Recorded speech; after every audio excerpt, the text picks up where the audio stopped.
Okay, here we are back with the blue pickup again. So I believe where we left you last time was we needed to replace the fuel tank. Now, you may ask yourself, well, Bo, how do you know that it needs a fuel tank? It's pretty simple. If we do a closer inspection of what ends up being the fuel tank, which is this guy right here. So you got this plastic little cover, strap, insulator thing, which is pretty much ate up, but I'm not so concerned about that. But right here, this seam shows you where the fuel tank starts. Now, if you follow this line up and you look right in between the cab and the bed, right there, you will see a gaping hole. So that actually goes all the way into the fuel tank. So, yeah, that's how I know we probably should replace the tank. So, you may ask yourself, what does it take to do that? That's a good question. I'm not entirely sure, but we're gonna find out. Okay, welcome back under the truck. Let's look here. So, here's the fuel tank that we talked about a minute ago. So, looks like this L bracket is held up by these 3 bolts. 1, 2, 3. Same thing over here, another L bracket. Similar 3 bolts, it looks like.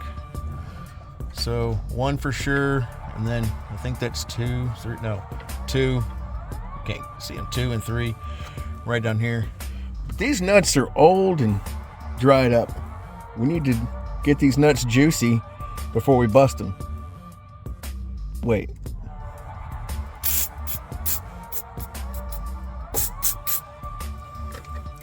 And we'll shoot a little bit over there somewhere in the vicinity of what I'm looking for. There we go. That guy. All right. My nuts are juicy. Just let that soak for a little bit.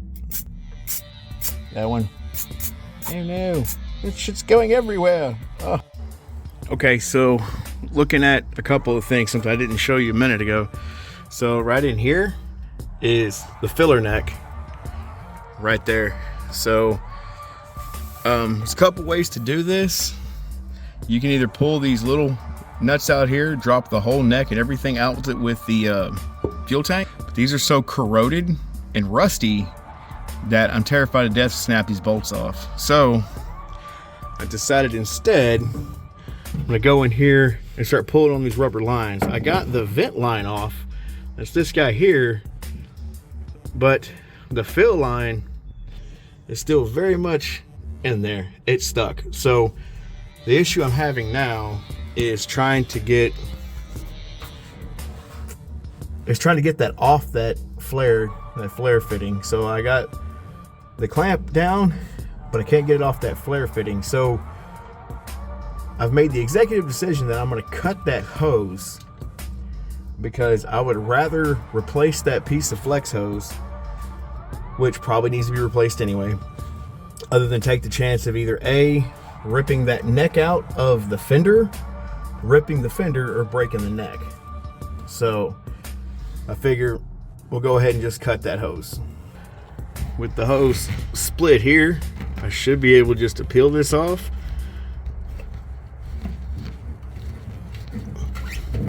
There we go. There she comes. There we go. Now, I got that all off. So I'll just have to replace that flex hose, but it's bound to be cheaper than replacing this whole filler neck. Okay, so got it out. It wasn't too terribly bad. It was 8 bolts, not 6, but this is exactly what I was talking about. So check this action out. So absolutely nothing left of this fuel tank. Nothing. Ooh, holy crap. Sending units rusted, gone to the bottom. Looks more like the Titanic. Holy crap. So Inside here, you have to excuse my dog. So down in here is the fuel sending unit. This is the float. This is what tells you how much fuel you have. That's the fuel line. Oh, cool. That curly Q thing is a gasket. Needless to say, I don't think this is any good anymore. Should probably replace that. I don't know what else is on the bottom of that. That rust scale is probably at least an inch thick, at least. Holy crap. Inside this box, believe it or not, is a new fuel tank. So let's do a quick fuel tank unboxing.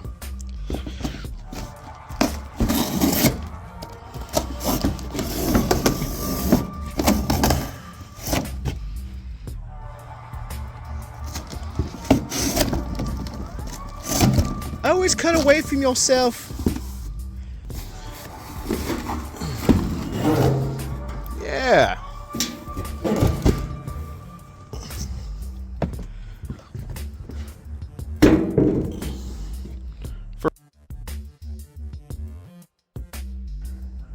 Old, new, just for clarification.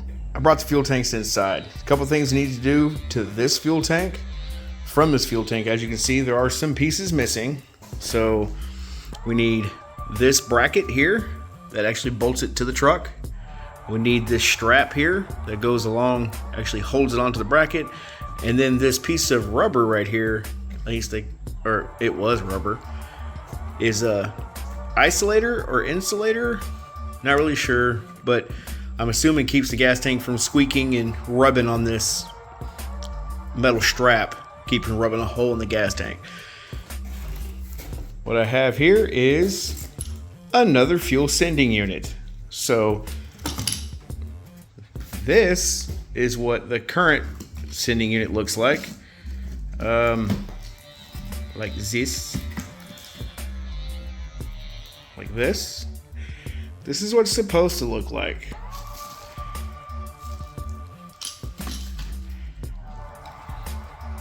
I'm not sure where the rest of it went. So, I got that sorted. So let's get this hardware transferred over and we'll put this tank together and I'll show you some special considerations when we put this thing together. Okay, so it took some doing and my impact, wherever it went, oh, it's over there. Took some doing in this here impact to get those straps off. Oh, in a big scraper bar, because they were very much stuck on there. But I managed to get that one off without screwing any threads up.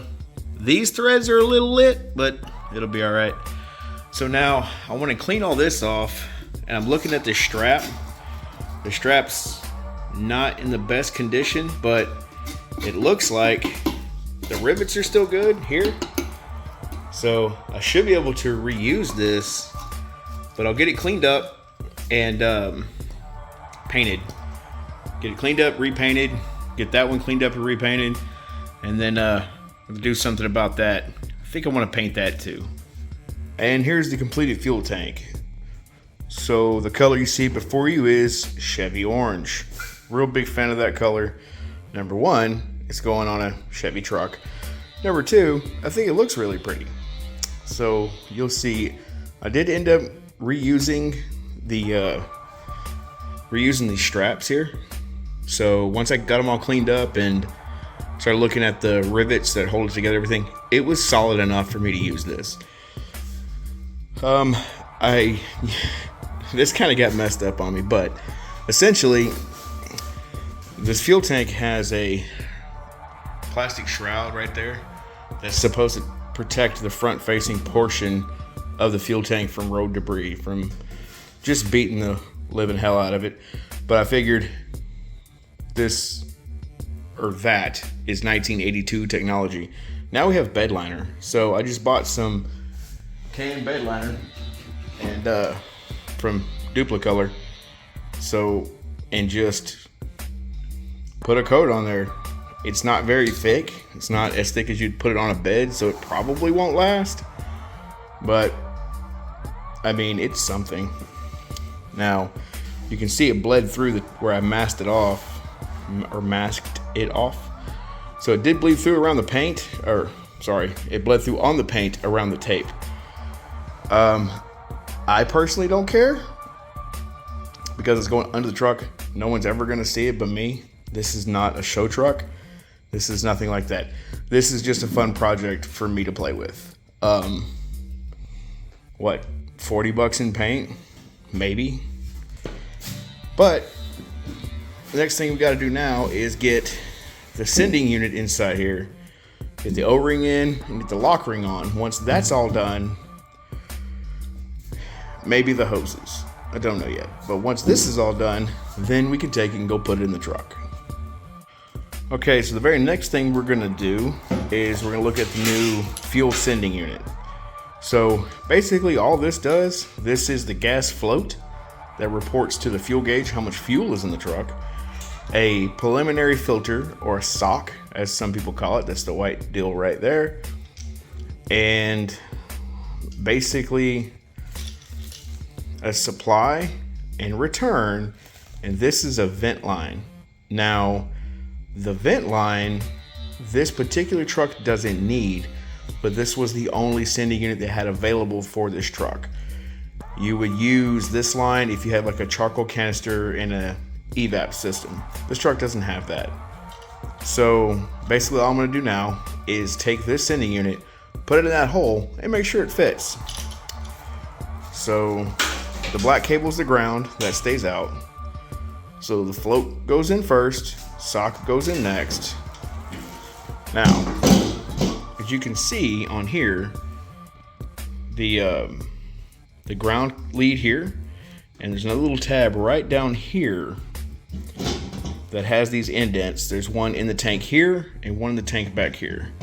Line those two up and the sending unit should fall right in. And those are used to index the direction for these lines to go. So the frame rail goes back here. So this should turn. So it was at this moment when I realized I put the straps on backwards, but had no idea how to explain that during the video. Okay folks, we're at that time now where I had to cut the video short. So this GasTanktanic ended up being a complete fiasco. It took way longer than I thought. So I try to keep the video short, kind of keep your attention. So this is the end of part 1. Part 2 is already recorded. I did the whole thing. So that'll be to follow up shortly. So